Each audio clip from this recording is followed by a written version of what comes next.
Bollywood big B Amitabh Bachchan ఒకసారి తన కొడుకు అభిషేక్ బచ్చన్ని దగ్గరికి పిలిపించుకొని, ఈయనెవరో తెలుసా, ఇతను గొప్ప నటుడు, అతనితో యాక్ట్ చేయడం నువ్వు ప్రౌడ్, నీ జీవితకాలం నువ్వు గర్వించదగిన సందర్భం అని చెప్పాడు.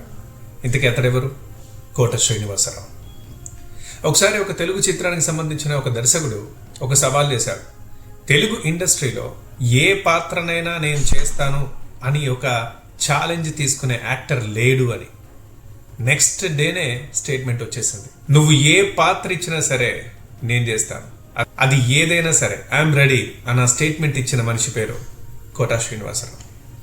ఒకసారి ఇట్లాగేదో షూటింగ్ జరుగుతూ ఉన్నప్పుడు ఒక ఎక్స్ప్రెషన్ ఇచ్చాడు ఈయన.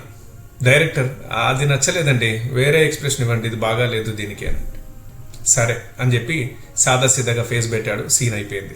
అయిపోయిన తర్వాత ఆ సినిమాలో హీరోగా చేస్తున్న యాక్టర్ ఇతన్ని అడిగాడు, ఏంటి సార్ ఇంతకుముందు డైరెక్టర్ అదేదో అడిగితే మీరు వెంటనే మార్చేశారు, మీరు ఇచ్చిన ఎక్స్ప్రెషనే బాగుంది, ఆ డైరెక్టర్ చెప్పింది ఏదో నార్మల్గా ఉంది అని అడిగితే, ఏం చేద్దాం, మన దగ్గర నుంచి అంత మంచి నటన రాబట్టుకునే అదృష్టం ఆ డైరెక్టర్కి లేదు అని ఆ డైరెక్టర్ ముందే చెప్పాడు.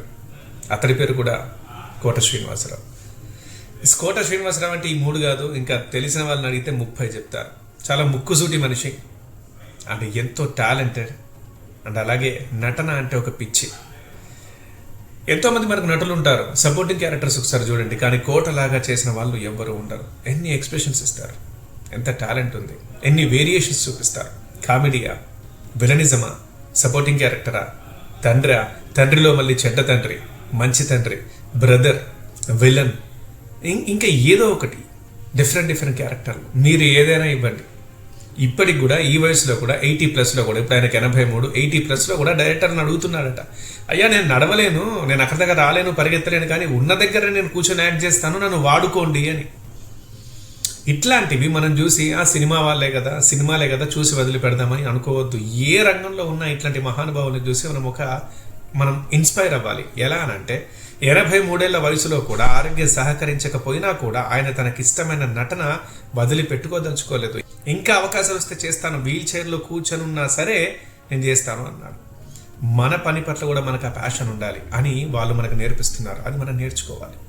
ఎప్పటికీ దాని మీద మనకు మమకారం పోవద్దు.